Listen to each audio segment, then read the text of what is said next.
Jadi waktu beneran harus kerja, mereka ternyata malah nggak bisa apa-apa. But without full-time jobs, India's youth will end up becoming a demographic liability. Kerjaan tukang nyapu di jalan, security, pelayan, supir. Yang kerja itu tuh malah lulusan S1, S2. Bahkan beberapa. Kita ke India lagi. Ada aja emang nih kejadian di India. Sekarang gue mau bahas update di India yang bisa dibilang miris sih ini. Ya kayak yang kita semua tahu, India tuh kan sekarang jadi negara dengan jumlah penduduk terbanyak di dunia kan. Tapi sayangnya jumlah penduduk yang banyak ini juga akhirnya tuh nimbulin banyak masalah. Salah satunya soal ketersediaan lapangan kerja. Di berita-berita sempat disebut kalau di India bahkan lulusan S2-nya, orang yang gelarnya udah magister, itu cuma bisa ngelamar kerja jadi tukang sapu, jadi tukang bersih-bersih. S2 lonjir, kelar duit buat biaya kuliahnya nggak sedikit kan, waktu yang dihabisin juga pasti banyak banget. Endingnya jadi tukang sapu. Tapi apa emang sesulit itu nyari kerja di India sekarang? Dan penyebabnya apa nih? Selain populasi yang membludak, ada faktor-faktor lainnya nggak nih? Ya udah kalau gitu, langsung aja kita bahas krisis pengangguran yang mulai muncul di India di Learning by Googling. Jadi sejak awal tahun ini kan India tuh udah jadi negara dengan populasi terbanyak di dunia ya. Udah ngalahin Cina mereka. Dan persoalan populasi kayak gini pastinya ini ada ngaruhnya ke aspek sosial sama ekonomi juga. Iya dong, kan dengan penduduk yang nambah terus setiap tahunnya, peluang sama tantangan buat ekonomi negaranya juga jadi lebih besar. Buat sisi peluangnya, dengan SDM yang banyak, sektor ekonomi kayak manufaktur misalnya, itu jadi bisa berkembang dan bisa ningkatin investasi multinasional. Tapi di sisi lain, tantangannya bisa nggak negara ini nyediain banyak lapangan kerja dan kesempatan buat penduduknya supaya bisa ningkatin pertumbuhan ekonomi. Jadi ya emang ada plus minusnya ya pertumbuhan penduduk yang masif kayak gini. Nah kalau menurut statista, dari tahun ke tahun India tuh ternyata selalu diuntungin sama distribusi usia penduduknya. Jumlah penduduk usia muda dan produktif tuh selalu lebih banyak daripada usia tuanya. Kayak di tahun 2021 misalnya, di tahun itu tuh 67,5% total populasi India adalah masyarakat produktif. Usia 15-64 tahun. Sisanya 25,7% anak-anak usia 14 tahun ke bawah, dan cuma 6,8%-nya aja yang usia tua 65 tahun ke atas.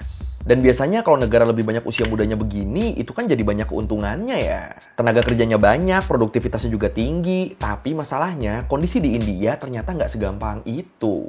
Ternyata apa yang nyebutnya ya, bonus demografi kali ya. Bonus demografi yang terjadi di India tuh malah nimbulin masalah sosial lain. Malah nimbulin masalah pengangguran. By some estimates, India is now the world's most populous nation, and it is a young nation. Nearly half the country's population is below the age of 25. India is a young country, brimming with energy, brimming with the youthful exuberance. No other country has these many number of young people in its population. Jadi kalau menurut World Population Review, di bulan Juli 2023 ini, populasi India tuh udah lebih dari 1,4 miliar orang. Dan dengan orang sebanyak itu pastinya harus banyak juga kan lapangan kerja yang tersedia. Tapi sayangnya kalau menurut New Lens Magazine, selama 2 dekade terakhir, angka pengangguran India tuh secara konsisten terus bertambah tiap tahunnya. Dari 2% doang di tahun 2010, jadi 7,7% di tahun 2023 ini. Atau ini berarti ada lebih dari 100 juta orang ya yang nganggur ya.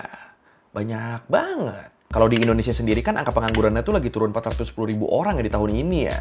Jadi sekitar 7.900.000 pengangguran. Dari yang tadinya 8 jutaan lebih tuh. Ini masuknya dikit apa banyak ya?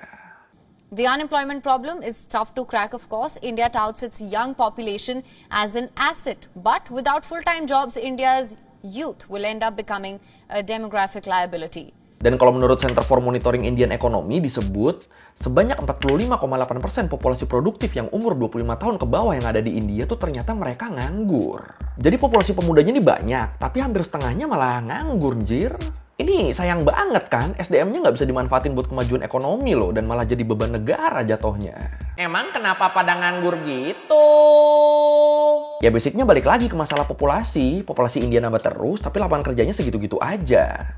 Jadinya persaingan buat dapat kerjaannya tuh makin ketat, makin susah. Bahkan bisa dibilang gelar sama pendidikan seseorang tuh sama sekali nggak menjamin orang ini bisa dapat kerja di India. Kalau umumnya kan orang biasanya ngejar pendidikan sama gelar yang tinggi tuh harapannya biar bisa dapat kerjaan yang bagus ya, biasanya. Tapi kalau di India enggak tuh, punya gelar doang kemungkinan besar bisa jadi useless, bisa jadi nggak ada gunanya. Bakalan tetap nganggur loh kalau nggak punya keterampilan spesifik. Bahkan kalau menurut laporan dari Center for Sustainable Employment di Ajim Premji University, disebut kalau tingkat pengangguran di kalangan berpendidikan tinggi itu malah 3 kali lebih besar daripada rata-rata nasional. Bisa gitu ya. Jadi yang punya gelar sarjana, magister, atau bahkan PhD, mereka ini pada nggak bisa dapetin kerjaan yang sesuai sama gelar yang mereka punya. Jatuhnya overqualified mereka jadi ini. Jadinya kerjaan-kerjaan yang sebenarnya bisa dilakukan sama siapapun, tanpa mandang gelar dan pendidikan, itu malah dikerjain sama sarjana-sarjana, atau bahkan sampai doktor loh. Kayak contohnya ya tadi itu, kerjaan tukang nyapu di jalan, petugas kebersihan sekolah, security, pelayan, supir. Yang kerja itu tuh malah lulusan S1, S2, bahkan beberapa S3 loh. Even if jobs are announced, by the time tests happen, results come out, interviews happen, sometimes it takes between 3 to 5 years. And that really adds to the frustration. हर 100 में 4 बच्चे आपको ऐसे मिल जाएंगे जो गलत कदम से सुसाइड कर लेते हैं. Terus kalau menurut Global Development Commons dari UNICEF, selain karena lapangan kerja yang sedikit, faktor sekolah yang buruk dan kualitas pendidikan yang biasa-biasa aja di sana, itu juga jadi bikin peluang buat dapetin kerja tuh makin kecil. Jadi emang benar sekolah sama universitas di India tuh banyak. Emang benar jumlah kalangan berpendidikan di sana tuh banyak. Tapi kalau lapangan kerjanya sedikit, kualifikasi perusahaan sama lembaga pemerintahan buat narikin orang, itu juga kan jadi makin tinggi karena mereka pasti maunya dapat pegawai yang terbaik. Belum lagi ternyata di sana tuh banyak universitas yang apa ya nggak bagus lah. Jadi di universitas-universitas ini, mahasiswa tuh sama sekali nggak diajarin keterampilan-keterampilan yang bakal dibutuhin di dunia kerja.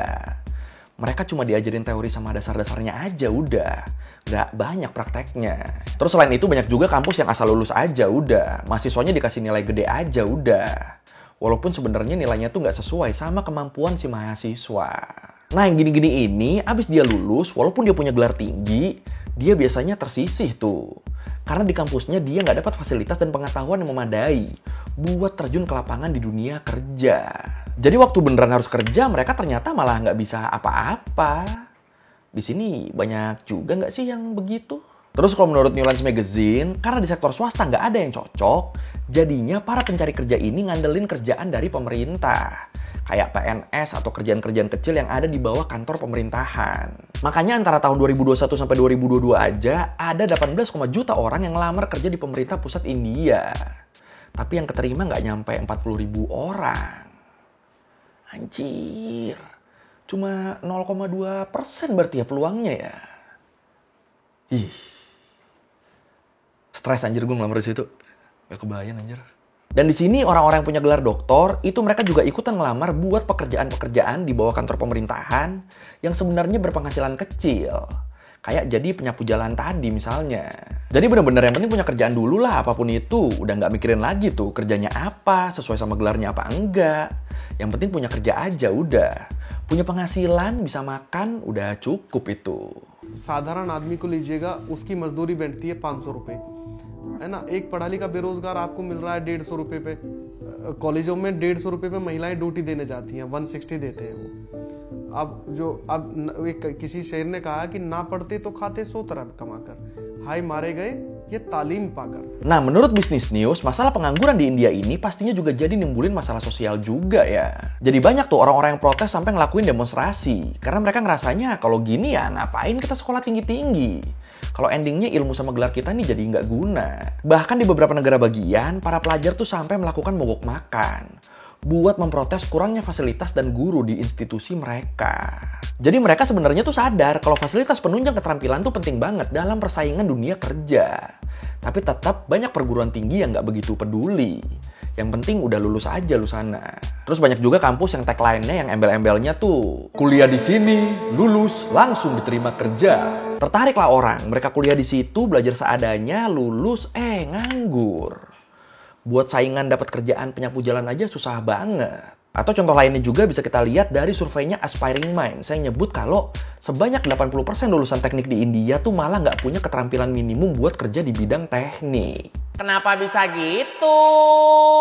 Karena ya selama ini yang mereka pelajarin tuh teori doang, nggak ada prakteknya. Sekalinya ada kerjaan di bidang teknik yang butuh keterampilan khusus, mereka malah nggak punya. Padahal mereka lulusan teknik. Gila kan ini kan, 80% lulusan teknik ternyata malah nggak punya keterampilan di bidang teknik tuh gimana coba? Kacau anjir. That is the number of people in the labor force will become 1 billion people by 2050. So that could be a good thing if and only if we are able to create productive employment opportunities for them. You don't want an army of unemployed people on the street inciting social sort of tensions. Terus faktor penyebab lainnya juga kalau menurut UNICEF disebut para kaum muda di sana tuh udah nggak terlalu berharap lagi sama prospek kerja mereka. Orang-orang berpendidikan tuh udah cenderung pasrah aja sama keadaan, udah frustrasi nih mereka nih. Dan orang-orang yang begini nih yang biasanya dimanfaatin sama partai-partai politik atau organisasi-organisasi buat kepentingan tertentu. Misalnya nih ada partai politik yang butuh massa buat kampanye, udah tuh ikut tuh mereka di situ tuh. Atau misalnya lagi kalau ada kelompok tertentu yang lagi ngegelar aksi demo dan butuh banyak massa. Nah mereka ikut-ikutan aja tuh udah di situ tuh. Bodoh amat mereka nggak ngerti yang di demo apa. Yang penting dapat makanan dari situ. Ya mirip-mirip pasukan nasi bungkus lah ya kalau di kita berarti ya. Dan kalau kondisi ini terus dibiarin, kalau menurut CNN, masalah pengangguran ini bisa jadi bom waktu yang bakal nimbulin kerusuhan sosial. Terus antisipasi pemerintah Indianya apa? Jauh ini pemerintah sih udah nyoba antisipasi krisis pengangguran ini dengan ngerencanain buat ngebangun banyak sekolah. Atau juga kursus-kursus keterampilan gitu buat ningkatin skill para pencari kerja. Tapi ya masih rencana ini, entah kapan eksekusinya. Dan kalau menurut para ekonom, pemerintah India tuh harusnya bisa ngembangin lagi loh sektor manufaktur mereka. Karena dengan begitu bakal lebih banyak juga lapangan kerja yang tersedia. Dan ekonomi nasional juga bakal ikut meningkat tuh berkat itu. Tapi kalau menurut sendiri gimana? Apa nih kira-kira yang harus dilakukan biar krisis pengangguran di India ini nggak berlanjut? Silakan komen. I have spoken to a lot of people here, a lot of young people. And based on that, and also from our experience of spending past few days with job aspirants, one thing is clear. India is just not creating enough jobs. If that is not addressed sooner, then the kind of protest we saw in Bihar and also in Prayagraj will sadly become more common. So the task is very much cut out for the next government. They have to keep job creation right on top of their agenda. Tambahan dikit, sekarang juga nih pekerjaan yang lagi mulai rame di India, khususnya buat sarjana-sarjana sama lulusan S2, S3 di sana tuh jadi tukang sayur. Dan yang unik nih konsep tukang sayurnya di sini tuh startup loh. Jadi kalau di kita tuh kayak model-model sayur box, lo tau gak sayur box yang kita pesan pakai aplikasi, terus ntar diantar sayurnya, ada kurir yang datang ngebawain pesanan lu, udah jadi tuh udah dipaket gitu. Nah yang di India ini sama model-model gitu, tapi yang datang tuh abang-abang sayurnya. Jadi datang segerobak-gerobaknya, lu milih tuh sayur yang lu pengen yang mana. Dan menurut foundernya konsep mereka ini nih terinspirasi dari kecenderungan orang India yang nggak suka kalau beli sayur atau beli buah, mereka tuh dapatnya udah dipaket gitu, itu mereka nggak suka. Orang India tuh pengennya tetap mereka yang pilih sayurnya sendiri, buahnya sendiri. Nah makanya ngelihat habit orang India yang kayak gitu, akhirnya ya konsep ini yang dipilih. Konsep startup abang-abang tukang sayur ini. Jadi nanti kalau lu order sayur lewat aplikasi, itu yang datang abang-abangnya tuh. Nah lu pilih di situ tuh, mau yang mana sayurnya, yang menurut lu paling bagus, yang terbaik lu ambil deh tuh. You'll be very surprised. So a lot of them are actually have MBAs. So a lot of the street vendors that we work with, who are probably 25, 26, are college graduates. Dan hebatnya ternyata konsep ini banyak memberikan lapangan kerja ke orang-orang loh, terutama ke sarjana-sarjana di sana. Dan penghasilannya juga buat mereka cukup lumayan lah, dibanding harus ngelakuin pekerjaan-pekerjaan yang lain kayak tukang sapu jalan, supir. Itu masih lebih banyak penghasilan dari yang jadi tukang sayur ini. Bagus ya idenya ya. फिर मैंने 1 साल घर पे ही बैठा रहा. उसके बाद मुझे ये माई मंडी का वो सब्जी का काम आया, सर मिले थे मुझे.